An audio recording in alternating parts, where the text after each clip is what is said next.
মৌমাছির চাকের মতো অসংখ্য ছিদ্রযুক্ত নরম তুলতুলে দেখতে ভীষণ লোভনীয় মৌচাক পিঠা। সুপ্রিয় দর্শকগণ, আসসালামু আলাইকুম। আমার চ্যানেল ও পেজে নানান রকমের পিঠা রেসিপি দেওয়া আছে। আজকে নতুন আরেকটি পিঠা রেসিপি নিয়ে এলাম, মৌচাক পিঠা। রেসিপিটি যদি ভালো লাগে একটু কষ্ট করে ফ্যামিলি ফ্রেন্ডসদের সাথে শেয়ার করে দিবেন। এই পিঠার সুন্দর একটা কালার আনার জন্য প্রয়োজন হবে ক্যারামেল তৈরির জন্য এখানে 300 গ্রাম চিনি নিয়ে নিলাম। আমি গ্রামের মাপটা স্ক্রিনে লিখে দিচ্ছি, আর কাপের মাপটা কিন্তু আপনারা ডেসক্রিপশন বক্সে পেয়ে যাবেন। এবার আমি চিনিটা ক্যারামেল করে নেব। যতক্ষণ পর্যন্ত এই যে দেখুন চিনিটা গলে না আসে ততক্ষণ পর্যন্ত কিন্তু আমি নাড়াচাড়া করিনি। যখন এই চিনিটা গলে আসতে শুরু করেছে, কালার আসা শুরু করেছে, তখনই আমি নাড়াচাড়া শুরু করেছি। চিনিটা গলে না যাওয়া পর্যন্ত অপেক্ষা করব। চুলার আঁচটা মিডিয়ামে রাখতে হবে, আর ঘন ঘন কিন্তু নাড়াচাড়া করতে হবে। খেয়াল রাখবেন ক্যারামেলটা যেন কিছুতেই পুড়ে না যায় বা ডিপ কালার যেন না আসে।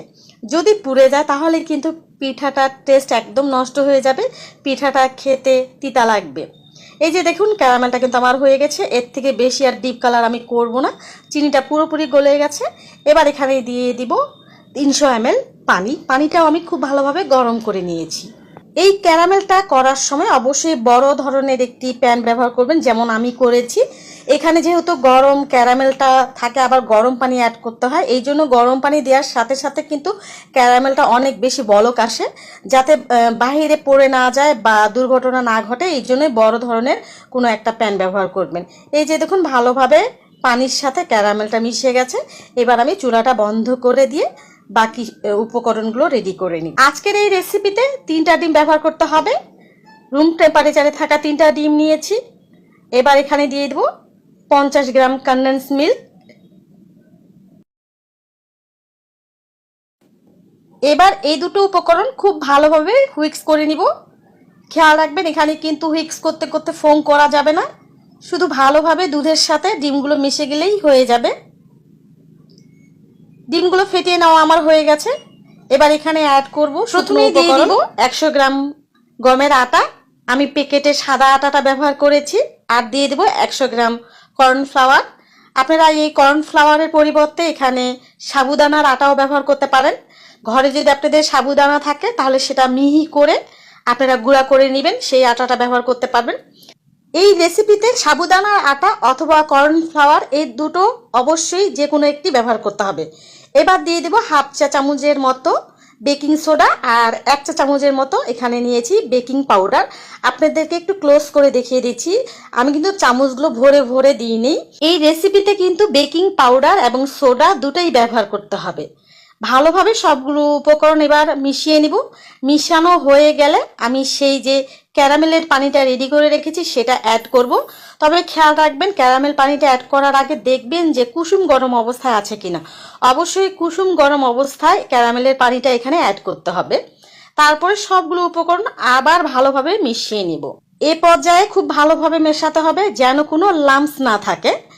আর এই রেসিপিটা কিন্তু অরিজিনালি বাংলাদেশি কোনো রেসিপি না, এটা হয়েছে ইন্দোনেশিয়ান একটা রেসিপি। এটার অরিজিনাল নাম হয়েছে বিকা আম্বন। ইন্দোনেশিয়া অনেকে এটাকে হানিকম কেক হিসেবেও চিনে থাকেন। এখন বাংলাদেশে অনেক কন্টেন্ট ক্রিয়েটর এই রেসিপিটি করেছে, মাশাআল্লাহ সবাই অনেক সুন্দরভাবে করেছে রেসিপিটি। আমি এর আগে করেছিলাম সাবুদানার আটা দিয়ে, আর আজকে আপনাদের সাথে শেয়ার করলাম কর্নফ্লাওয়ার দিয়ে। যে কোনো একটা ব্যবহার করলেই হবে। এবার দিয়ে দিলাম 100 ml সোয়াবিন তেল, আমরা যেটা রেগুলার রান্নায় ব্যবহার করি সেই তেলটা দিয়ে দিলাম। এবার তেলটা দিয়ে আবার ভালোভাবে একটু মিশিয়ে নিতে হবে। মেশানোর কাজটা কিন্তু একটু সময় নিয়ে ধৈর্য সহকারে করতে হবে, তাহলে রেজাল্ট ভালো পাবেন। সবগুলো উপকরণ একসাথে মিশিয়ে যাওয়ার পরে আপনারা চাইলে যে কোনো একটি চালনির সাহায্যেও কিন্তু চেলে নিতে পারেন। আমি আগে থেকে একটি 8 ইঞ্চি কেক মোল্ডে চারপাশে তেল ব্রাশ করে নিয়েছি, নিচেও তেল ব্রাশ করে নিয়ে একটি বেকিং পেপার বিছিয়ে দিয়েছি। আপনারা যে কোনো বাটিতে এই কেকটি তৈরি করতে পারবেন। এবার আমি পিঠার ব্যাটারটি ঢেলে দিলাম, আর আমি চুলায় কিন্তু একটি তাওয়া আর প্যান আগে থেকে গরম করতে দিয়েছি। আমি প্রথমে একটি তাওয়া বসিয়ে দিয়েছি, তাওয়ার উপরে একটি প্যান বসিয়ে দিয়েছি। এই কাজটা অবশ্যই করবেন, তা না হলে কিন্তু পিঠাটা পুড়ে যাবে। চুলার আঁচটা মিডিয়ামে রেখে এবার আমি 40 থেকে 50 মিনিটের জন্য বেক করব। এই যে দেখুন 40 মিনিট হলেই কিন্তু হয়ে যায়। চুলার আঁচটা মিডিয়ামে রাখবেন। 15 থেকে 20 মিনিট পরে খেয়াল করবেন এরকম বুদবুদ ওঠা শুরু করেছে। এইরকম যদি বুদবুদ উঠে বা ফেনা ওঠে তাহলেই আপনাদের পিঠাটা মৌমাছির চাকের মতো ছিদ্র হবে। এবার আরও অপেক্ষা করব। আপনাদেরকে আমি স্টেপ বাই স্টেপ দেখিয়ে দিব। এখন কিন্তু প্রায় 45 মিনিট হয়ে গেছে। এই 45 মিনিট হওয়ার পরে এবার চুলার আঁচটা আমি লো করে দিব। লো করে দিয়ে আরও 30 থেকে 40 মিনিট এই পিঠাটা আমি বেক করব। এই পিঠাটা হতে কিন্তু একটু সময় লাগে। আপনারা চুলায় বসিয়ে দিয়ে আপনাদের কাজ আপনারা করবেন। আমি আরও 40 মিনিট পর ফিরে আসলাম। দেখুন পিঠাটা আমার পুরোপুরি বেক করা হয়ে গেছে। আপনারা একটি কাঠির সাহায্যে চেক করে দেখবেন। পিঠাটা পুরোপুরি ঠান্ডা করার পরেই কিন্তু এটাকে ডিমোল্ড করতে হবে। গরম অবস্থায় করতে যাবেন না, কারণ পিঠাটা অনেক বেশি নরম থাকে। পিঠাটা প্রথমেই আমি মিডিয়াম আঁচে বেক করলাম 45 মিনিট, তারপরে চুলার আঁচটা লো করে বেক করলাম 40 মিনিট।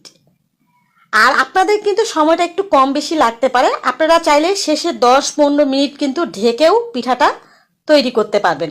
যতক্ষণ পর্যন্ত বুদবুদ বা ফেনা উঠবে না ততক্ষণ পর্যন্ত কিন্তু পিঠাটা ঢাকনা দেওয়া যাবে না। আপনাদেরকে পিঠাটা একটু কেটে দেখালাম যে ভেতরেও কতটা পারফেক্ট হয়েছে। মাশাআল্লাহ, পিঠাটা অনেক বেশি সফট এবং স্পঞ্জি হয়, খেতেও মাশাআল্লাহ অনেক মজা হয়।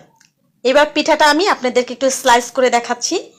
দেখেন পিঠাটা এত বেশি নরম হয়েছে, আপনারা দেখেই বুঝতে পাচ্ছেন। এটা আসলে আমার বলে দেওয়ার কিছুই নেই। অবশ্যই বাসায় একবার এই পিঠাটা ট্রাই করবেন, দেখবেন সবাই আপনার প্রশংসা করবে। আর দেখতে তো খুবই সুন্দর। এটা আসলে সবাই দেখেই বুঝতে পারছেন যে পিঠাটা দেখতে কতটা সুন্দর। বাংলাদেশি যে বিবিখানা পিঠা আছে, এই পিঠাটা কিন্তু টেস্ট কিছুটা বিবিখানা পিঠার মতোই। আপনারা এইভাবে ছোট ছোট স্লাইস করে যে কোনো এয়ারটাইট বক্সে এই পিঠাটা সংরক্ষণ করে রাখতে পারবেন। আশা করছি আমার আজকের এই পিঠা রেসিপিটি ভালো লেগেছে। আবারও সবাইকে আমন্ত্রণ জানাচ্ছি আমার চ্যানেল ও পেজে নানান রকমের পিঠা রেসিপি দেওয়া আছে। আপনারা চাইলে একবার ভিজিট করে আসতে পারেন।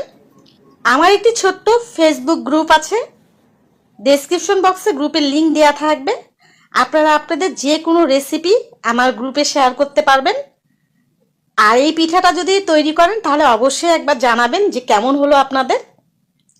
আশা করছি আপনাদের কাছে ভালো লেগেছে। আজকে তাহলে এই পর্যন্ত। সবাই ভালো থাকবেন, সুস্থ থাকবেন, নিরাপদে থাকবেন।